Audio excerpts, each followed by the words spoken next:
கர்த்தருக்கு ஸ்தோத்திரம். மகாஜனங்களே, உங்க எல்லாருக்கும் நம்ம சபையோட வரலாற்று சொல்ல போறோம். எப்படி இந்த இடத்துல சபை உருவானுச்சுன்னு கொஞ்சம் சிந்திப்போமா? தன்னோட தாய் மனநல பாதிக்கப்பட்டதுனால சுகத்தை தேடி ஊர் ஊரா அலைஞ்சி திரிஞ்சு அதன் வழியா ஆண்டவரை ஏற்றுக்கிட்டவர் தான் இந்த கதையோட கதாநாயகன். கதைக்குள்ள போலாமா? 1991 ஜனவரி 16வது நாள் முதன்முறையா தஞ்சாவூர்ல இருக்கிற ஆத்துமனேஸ்வரின் பரிசுத்த பூமியில கால் வச்சாருங்க நம்ம கதாநாயகன். எதுக்காக போனாரு? எல்லாம் அவங்க அம்மாவுக்காக தான். 1990 டிசம்பர்ல ஒரு அக்காவுக்கு சுகம், 1991 ஜூலைல ஒரு அக்காவுக்கு சுகம், 2 அக்காவுக்கு சுகம் கிடைச்சிட்டு நிச்சயமா நம்ம அம்மாவுக்கும் சுகம் கிடைக்குங்கிற ஏக்கத்துல வார வாரம் ஆத்மநேசரை தேடி ஓடினாரு நம்ம கதாநாயகன். 1991 வருஷம் செப்டம்பர் 1ஆம் தேதி அன்னைக்கு ஞானஸ்தானம்னா என்னன்னே தெரியாதவரு 10 பேரை கூட்டிட்டு போனாரு. எதுக்காக போனாரு? ஞானஸ்தானம் எடுக்கதான். எல்லாரும் தண்ணியில இறங்கியாச்சு. நம்ம கதாநாயகனும் கையை கட்டிக்கிட்டு வேடிக்கை பார்த்துட்டு இருக்கிறாரு. திடீர்னு ஒரு சத்தம், செங்குட்டுவன் செங்குட்டுவன், நீங்க தான் ஞானஸ்தானம் எடுக்கணும், நீங்க தான் ஞானஸ்தானம் எடுக்கணும். இப்ப கண்டுபிடிச்சிங்களா நம்ம கதாநாயகன் யாருன்னு? வேற யாரும் இல்லைங்க, நம்ம டேடி தான். பாவம், டேடியோட அம்மாவுக்கு சுகமே கிடைக்கல. ஆனாலும் ஏசப்பாவை முழுமையா ஏத்துக்கிட்டாங்க. இப்படியே சபைக்கு போய் விசுவாசியாவும் இல்லாம ஊழியக்காரனுமா இல்லாம ஜபக்குழு தலைவராயிட்டாங்க நம்ம டேடி. ஒரு இடத்துல இல்ல, 10 இடத்துலங்க. அப்பவே ஒரு அற்புதம் நடக்குது. என்னன்னா, பேரையூர்ல இருக்கிற பெரிய நாயகிங்கிற ஒருத்தவங்க சுயநினைவே இல்லாம நிர்வாணமா ரோட்ல ஓடினாங்க. உடனே ஜபக்குழு வழியா ஆண்டவர் சுகம் கொடுத்தாங்க. இத மாதிரி ஜபக்குழு வழியா ஆண்டவர் அநேக அற்புதங்களை செஞ்சாங்க. டேடியும் உற்சாகமா சபைக்கு போக ஆரம்பிச்சாங்க. எந்த ஒரு ட்ரைனிங்குமே இல்லாம டேடிய சபை நடத்த சொல்லிட்டாங்க நம்ம அப்போஸ்தலர் ஐயா. பெரியவங்க பேச்ச கேட்கணும்ல, என்ன பண்றது? ஒரு வழியா 1991 வருஷம் மரத்தடி நிழல்ல 20 பேரை வச்சு ஒரு சபையை ஆரம்பிச்சிட்டாங்க நம்ம டேடி. சபை தானே ஆரம்பிக்கணும்னு நினைச்சு ஜாலியா ஆரம்பிச்சிட்டாங்க. ஆனா வாங்கின அடி கொஞ்சம் நஞ்சம் இல்லைங்க, 6 தடவை.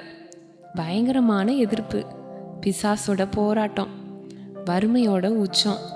அம்மா கிடைக்கவே இல்லை. ஆனா வரவங்களுக்கு அற்புதம் நடந்ததுங்க. முதல் அற்புதமே பிசாசு பிடிச்ச வாலிப பொண்ணுக்கு சுகம் கிடைச்சதுதான். மரத்தடி நிழல்ல ஆரம்பிச்சாலும் மகிமையான சுவிசேஷ கூட்டங்கள்லாம் நடக்க ஆரம்பிச்சிருச்சு.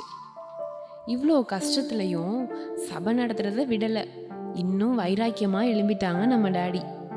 1992 வருஷம் மரத்தடி சபை 30 அடி நீளத்துல கூரை கொட்டாய் ஆயிடுச்சு. பார்க்க தான் அது கூரை கொட்டாய், ஆனா அப்பவே இது அடைக்கல பட்டணம் ஆயிடுச்சுங்க. விடுதலைக்காக தங்க ஆரம்பிச்சாங்க. இன்னும் 70 அடி எக்ஸ்டெண்ட் பண்ணி கொஞ்சம் பெரிய சபையாயிடுச்சு. திருவாரூர்ல முதல் கிளை சபையும் உருவாயிடுச்சு. டேடி ஏசப்பாவை ஏத்துக்கிட்டு 3 வருஷம் கழிச்சு அவங்க அம்மா சுகம் பெற்று 1994 வீட்டுக்கு வந்தாங்க. டேடிக்கு ஒரே சந்தோஷம். இதுவரை ஊழியத்துல தனியாவே ஓடிட்டு இருந்த நம்ம டேடிக்கு ஆண்டவர் 1994 ஜூன் மாசம் ஒரு அழகான வாழ்க்கை துணையை கொடுத்தாரு. அம்மா வீட்டுக்கு வந்தாச்சு, ஊழியத்துக்கு உதவியா மனைவி வந்தாச்சுன்னு சந்தோஷமா இருந்த டேடிக்கு அடிக்கு மேல அடி, கஷ்டத்துக்கு மேல கஷ்டம் வர ஆரம்பிச்சிடுச்சு. ஒருவேளை சாப்பாட்டுக்கு கூட வழி இல்லை, ஒழுங்கா போட்டுக்க ட்ரெஸ்ஸும் இல்லை, கையில காசு பணமும் இல்லை. ஊர் மக்களோட எதிர்ப்பு இன்னும் அதிகமாயிடுச்சு. இதெல்லாம் ஒரு பக்கம் இருந்தாலும் 1998 வருஷம் கூரை கொட்டாயை பிரிச்சுட்டு ஓடு போட ஆரம்பிச்சாச்சு. ஏசப்பா வாழ்ந்த காலத்துல மேற்கூரையை பிரிச்சு திமிர்வாதக்காரனை இறக்குனது போல நம்ம சபை கூரையை பிரிச்சப்ப நிறைய நோயாளிகள் வர ஆரம்பிச்சாங்க. தங்க வைக்க இடமும் இல்லை. அந்த சமயத்துல ஒரு பெரிய அற்புதம். இப்ப நம்ம டேடிக்கு உடன் ஊழியரா இருக்கிற தாமுன்னு படுத்த படுக்கையா உயிருக்கு போராடிக்கிட்டு இருந்தாங்க. மரித்த லாசர்வை உயிரோடு எழுப்புனது போல அவங்கள படுக்கையிலிருந்து ஏசப்பா உயிரோட எழுப்புனாங்க. இது மட்டும் இல்லைங்க, பொன்னிறை ரமேஷ், ஆதனூர் வீரமணி, இது மாதிரி பல பேருக்கு ஆண்டவர் சில மணி நேரத்திலேயே சுகம் கொடுத்தாங்க. இந்த அற்புதங்கள் மட்டும் போதாது, ஏசப்பா வாழ்ந்த காலத்துல நடந்த அற்புதங்கள் இந்த ஊழியத்திலையும் நடக்கணும்னு சொல்லி வனாந்திரத்துல போய் ஜெபிக்க ஆரம்பிச்சாங்க நம்ம டாடி. சபையோ ஓட்டு கட்டடம், ஆனா விண்ணப்பமோ அடுக்குமாடி கட்டடம். ஒரு வழியா ஏப்ரல் மாசம் 2000 ஓடு கட்டடம் பிரதிஷ்டை பண்ணியாச்சு. கிளை சபைகளும் பெருகிடுச்சு. ஊழியர்களும் பயிற்சி பெற்று கிளை சபையை நடத்த ஆரம்பிச்சிட்டாங்க. தான் கஷ்டப்பட்டாலும் பரவாயில்ல, கஷ்டப்படுற பிள்ளைகளை படிக்க வைக்கணும்னு சொல்லி சிறுவர் ஊழியத்துல இறங்குனாங்க. அம்மா அப்பா இல்லாத பிள்ளைங்க, அம்மா அப்பா இருந்தும் பிரயோஜனம் இல்லாத பிள்ளைங்க, இது மாதிரி 300க்கும் மேற்பட்ட பிள்ளைகள் படிச்சு பயன்பெற்றாங்க. இதுதான் ஊழியத்தின் எல்லைன்னு நினைச்சிட்டு இருந்த மக்களுக்கு ஒரு அதிர்ச்சி. பக்கத்துல இருந்த இடத்தையும் வாங்கி சபையின் எல்லை விரிவாயிடுச்சு. எங்க பில்டிங் கட்ட போறாங்கன்னு ஏளனமா பார்த்த மக்கள் மத்தியில 2011 வருஷம் அஸ்திபாரம் போட்டாச்சு. கட்டிடத்திற்காக இந்த ஊழியத்தின் மக்கள் கொஞ்சம் கொஞ்சமா குருவி சேர்ப்பது போல கட்டிடத்திற்காக பணம் சேர்க்க ஆரம்பிச்சாங்க. நம்ம சபையின் மக்கள் பண உதவி மட்டும் இல்ல, உடல் உழைப்பும் கொடுத்து முழு ஈடுபாட்டோட செயல்பட்டு 2014 வருஷம் சபையின் ஒரு பகுதியை ஒட்டி முடிச்சாங்க. இடையில ஒரு ரெஸ்ட்டுங்க. 2016 இன்னொரு பகுதியை ஒட்டுனாங்க. எல்லாருக்கும் மகிழ்ச்சி, ஒரு வழியா பில்டிங் எழுப்பியாச்சுன்னு. அப்பவும் ஜெபம் முடியலைங்க. ரோட்ல போறவங்க எல்லாம் அண்ணாந்து பார்க்கணும் அண்ணாந்து பார்க்கணும்னு ஓயாத ஜெப சத்தம். இப்படியே சில நாட்கள் போயிடுச்சு. வாடகை சைக்கிள் எடுத்துட்டு போய் ஊர் ஊரா ஊழியம் பார்த்த டாடிக்கு ஏசப்பா 2019 ஊழியத்துக்காக ஒரு புது காரை கொடுத்தாங்க. கார் வாங்கினதுக்கு பதிலாக மேலே ஓட்டி இருக்கலாமோ, ஷெட்டு போடுவோமா இல்லை சபையை ஓட்டுவோமான்னு யோசிச்சு ஒரு 8-9 வருஷம் இடைவெளி ஆயிடுச்சு. நம்ம சபையை நம்ம தான் கட்டணும்னு டாடி வழியா ஏசப்பா சொன்ன வார்த்தையை கேட்டு சபை மக்கள் எல்லாரும் தங்களால முடிஞ்சதையும் தங்களுடைய 1 மாத சம்பளத்தையும் உற்சாகமா கொடுக்க ஆரம்பிச்சாங்க. அதுக்கப்புறம் என்ன நடந்ததுன்னு பார்த்துருவோமா? அவ்வளவுதான், வேலை விறுவிறுப்பா நடக்க ஆரம்பிச்சிட்டு ஒரு வழியா 2023 வருஷம் ஃபர்ஸ்ட் ஃப்ளோர் முழுவதும் ஒட்டியாச்சு. எல்லாரும் தேவனை மகிமைப்படுத்தி ஒரே ஆர்ப்பாட்டம். நெகேமியா ஆலயத்தை கட்டி மீதியான பொருளை எடுத்த மாதிரி இந்த திருச்சபையும் கட்டி மீதியான பொருளை எடுக்கணும்னு விண்ணப்பம் பண்ண மாதிரியே மீதியான பொருளை எடுத்தாங்க. அப்பவும் நம்ம டாடிக்கு தனக்குன்னு ஒரு வீடு கட்டணும்னு தோணவே இல்லைங்க.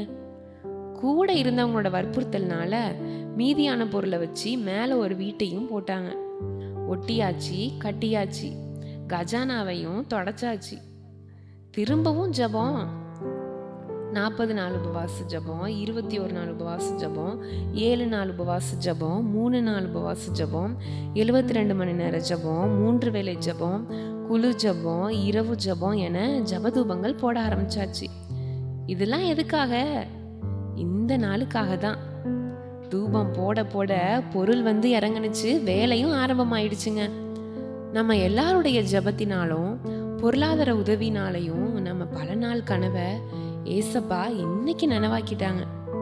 சிறு ஊழியமாய் ஆரம்பிக்கப்பட்ட இந்த ஊழியம் இன்று சிறுவர் ஊழியங்கள், சுவிசேஷ ஊழியங்கள், கைப்பிரதி ஊழியங்கள், மருத்துவமனை ஊழியங்கள், வீடு சந்திப்பு, குழு ஜபங்கள், எழுப்புதல் மீட்பு ஜபக்குழு, வாலிபர்கள் ஐக்கியம், பெண்கள் ஐக்கிய ஜபம், ஆண்கள் ஐக்கிய ஜபம், மூப்பர்கள் கூடுகை, ஊழியர்கள் கூடுகை என பல ஊழியங்களா வளர்ந்துருக்கு.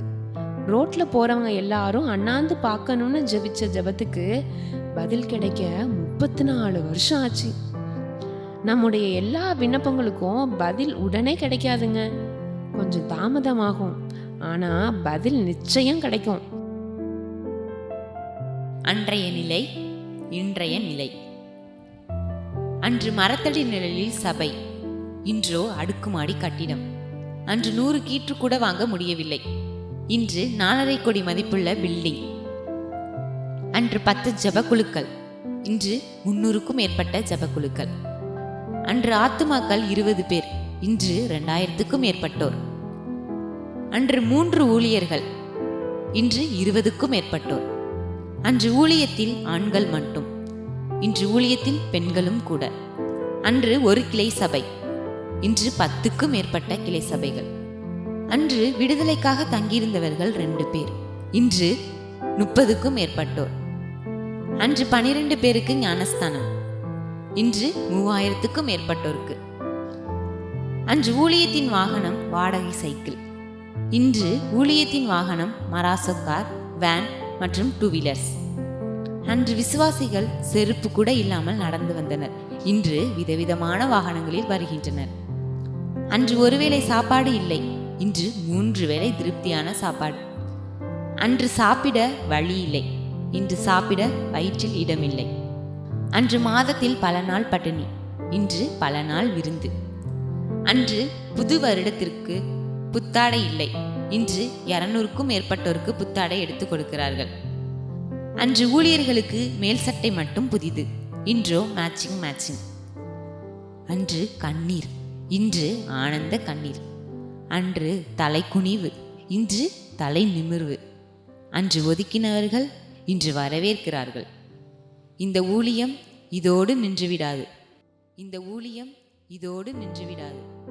இன்னும் மலரும், இன்னும் பெருகும், இன்னும் தொடரும். Bye bye. Bye bye.